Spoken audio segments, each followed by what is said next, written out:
Hi everyone, it's Joe here from Lawn Solutions Australia, and today I'm very lucky to be joined by a very special guest, Charlie Albone. Most of you will probably know Charlie from the work he's done on TV, but some of you may not. And for those that may not, Charlie, do you want to maybe? Thanks for having me, Joe. I don't know if you're lucky to have me, but thank you for having me. And I brought the weather with me, which is nice because we've been having a lot of rain. But to answer your question, I'm a landscape designer, but I've got a landscape design, construction and maintenance firm. So we do a lot of residential properties, do a bit of commercial properties as well. But then my work on TV, I do Better Homes and Gardens. I do a podcast, which Joe is my highest rating guest, you'll be pleased to know. Write a book and do a few other things like that in media. But basically, what it comes down to is I'm a gardener. I love gardening. That's kind of my thing. That's what I like to do. And you're pretty new on Better Homes and Gardens, but before that you were on a couple other shows? I did Selling Houses Australia. I did that for 13 years. And I've done Better Homes and Gardens for 3 years now. Oh, 3 years? Yeah, coming into 3 years now. But you don't really realise because we've been in this crazy pandemic world. So, everything's been shut up and locked up. It does, it does. And at the moment, obviously, you design and construct gardens and also probably do a little bit of maintenance. We do the maintenance as well, yeah. What have you been seeing at the moment, obviously, except for today? Yes. The weather's been pretty awful. Yeah. How's that impacted you in that world? Well, everything in kind of the garden bed world has kind of exploded, including the weeds. Mm-hmm. In the lawn world, everything's just looking horrendous because it's been underwater.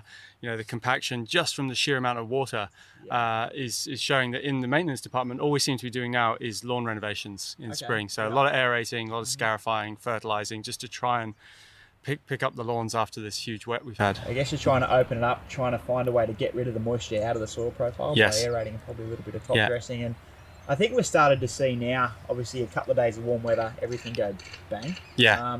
You're seeing some pretty sharp improvement in the properties that you've done that work on? We are, definitely. I think because when we install them as well, we understand how important the drainage is. Yeah. Even if you're in a drought, you need good drainage, right, to get the water away. So we put in the good drainage. So ours really respond well to the maintenance of aeration and scarifying. And as soon as it warms up, bang, everything goes crazy and you've got to mow every day. I think a lot of people are getting frustrated at the moment because their lawns aren't looking as good as they possibly would be. We're actually looking for lawns to, we were just talking before, looking for lawns to photograph and video. And normally this time of year, everything's bang, wow. But the recent weather's hurt us. But I think what a lot of people don't understand, it's not just the lawn staying wet, it's a lack of sunlight. Yes. If you've got a space that doesn't receive a lot of light and it's raining all the time, it's cloud cover and it's really, really struggling. So I think people have to understand that they have to be a little bit patient. Yes. And stay off them as well. As soon as you get a nice day like this, everyone wants to be out on the lawn. And when it's soaking wet, that just compacts it as well. So it's kind of this horrible cycle of just, you got to fix it and stay off it. Now we're a turf company, we're a lawn company. We're very happy to have you as an ambassador for our company.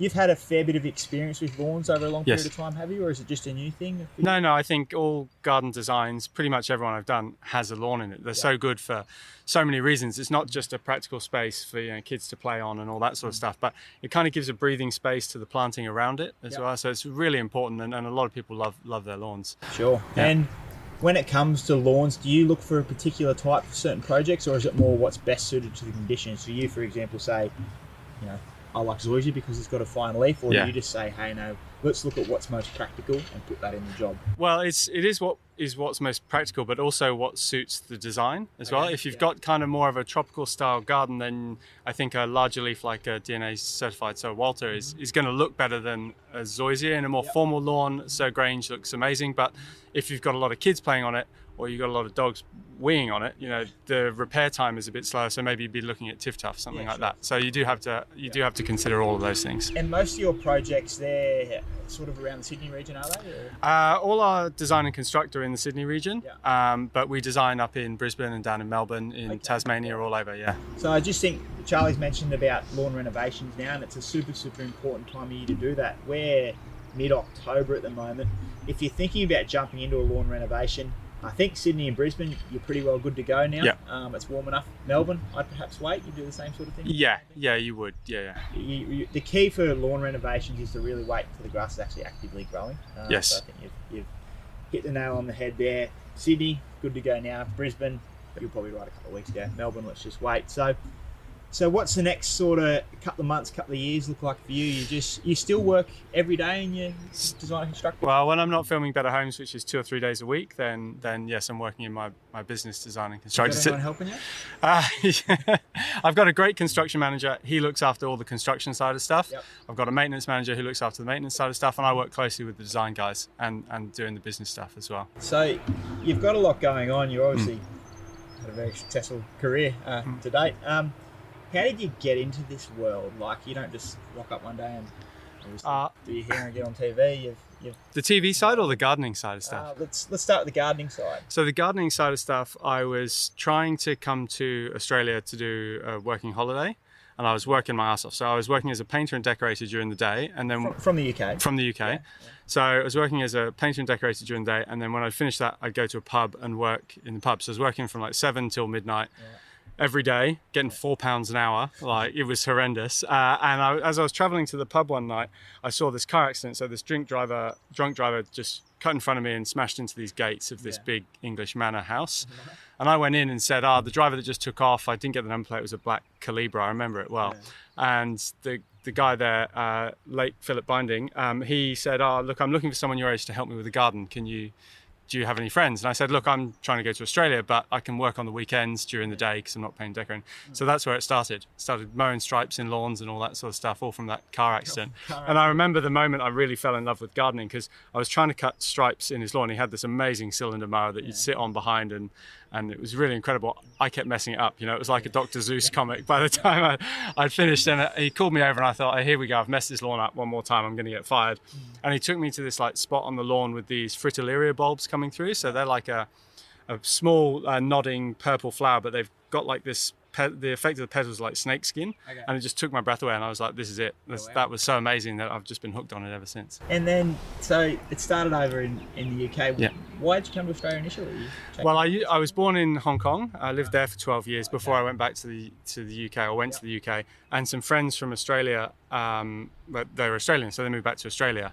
And I came out to see them to celebrate the millennium, and thought, this place is quite nice, I'll come back. A bit warmer than home. Yeah.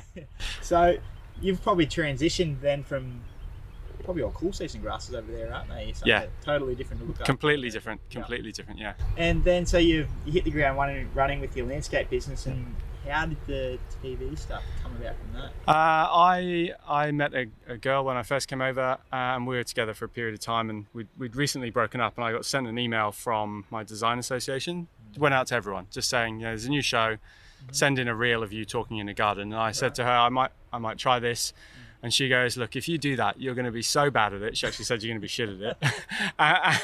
And you'll never get it anyway, and you'll never do the video. So that was kind of, to be honest, I probably wouldn't have unless she said that, put the fire in me. So a friend of mine I was living with at the time wanted to be an actor, and this American guy was like, you're the only one of my friends who won't take the piss out of me. Can you come and take a video of me in a garden?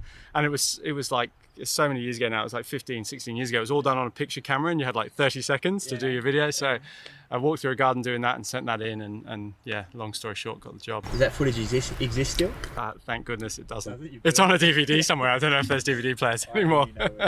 And was that to get on Selling Houses, was it? That was to get on Selling Houses, yeah. Okay. First gig.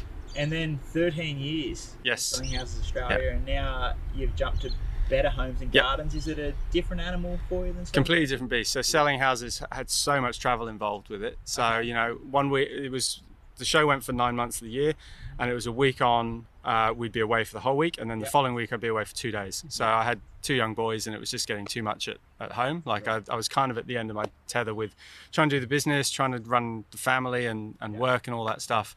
So when I got the call from Better Homes and Gardens, which is mainly in Sydney, I jumped on it. Yeah, a lot easier to manage, and much easier. You just mentioned 2 young boys. That's the family now. 2 kids. Yep, 2 kids. Keep you busy. Very busy. Yeah, and, very busy. And what are their sort of interests? I suppose they're primary school age? Yeah. So they're about to turn 8 and 10. The 8-year-old is a natural gardener. I'll find him out in the garden watering and weeding and doing stuff all off his own accord.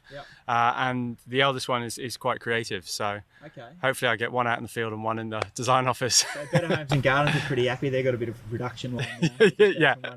Yeah. When my knees stop working, I'll move it to the kids. Move them in. Nice to chat. Nice to chat. Thanks for coming along, and pleasure. You'll see all our subscribers to Lawn Solutions. We'll see a lot more of Charlie over the next few weeks, months, hopefully years. Indeed. As an ambassador for Lawn Solutions. So we thank you for being here today, and we'll see much more of you soon. Thanks, mate. Proud to be here.